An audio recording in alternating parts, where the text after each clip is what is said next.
অনেকেই ভাবেন হৃদরোগ মানেই বড়দের অসুখ, তবে শিশুদের মধ্যেও হৃদরোগ দেখা যায়, আর এর বেশিরভাগই জন্মগত। অর্থাৎ শিশু জন্মের সময় থেকেই হৃদযন্ত্রে কোনো গঠনগত সমস্যা থাকতে পারে।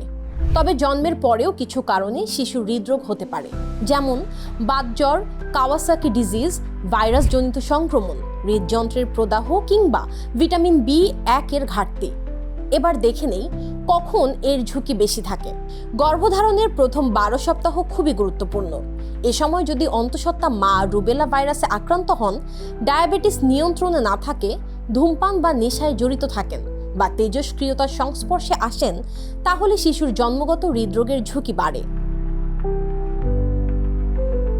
অধিক বয়সে মা গর্ভধারণ করলে সেক্ষেত্রে জন্ম নেওয়া শিশুরাও ঝুঁকিতে থাকতে পারে। বিশেষ করে যেসব শিশুর ডাউন সিনড্রোম আছে, তাদের মধ্যে জন্মগত হৃদরোগের হার তুলনামূলক বেশি। এছাড়া জেনেটিক বা ক্রোমোজোমাল সমস্যা, যেমন টার্নার সিনড্রোম, নুনান সিনড্রোম, এসব ক্ষেত্রেও হৃদরোগ দেখা যেতে পারে। আরেকটা গুরুত্বপূর্ণ বিষয়, ঘনবসতিপূর্ণ ও অস্বাস্থ্যকর পরিবেশে বসবাস করলে বাতজ্বর ও বাতজ্বরজনিত হৃদরোগের ঝুঁকি বেড়ে যায়। পুষ্টিহীনতাও একটি বড় কারণ। বিশেষ করে থায়ামিন বা ভিটামিন 1 এর ঘাটতি থাকলে শিশু হৃদযন্ত্র আক্রান্ত হতে পারে। শিশুর হৃদরোগের সম্ভাবনা আছে কিনা তার ধারণা পাওয়ার জন্য কিছু বিষয় খেয়াল রাখতে হবে।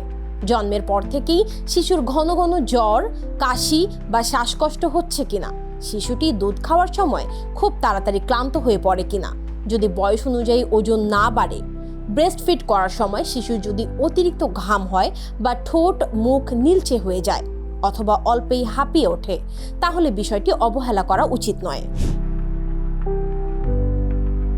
সন্দেহ হলেই শিশুকে নিয়ে যেতে হবে বিশেষজ্ঞ শিশু হৃদরোগ চিকিৎসকের কাছে। পরীক্ষা করে নিশ্চিত হতে হবে আসলেই হৃদরোগ আছে কিনা, থাকলে কি ধরনের আর কোন পর্যায়ে। চিকিৎসকের পরামর্শ অনুযায়ী ওষুধ, নিয়মিত ফলো আপ ও প্রয়োজনীয় স্বাস্থ্যবিধি মানা খুব জরুরি।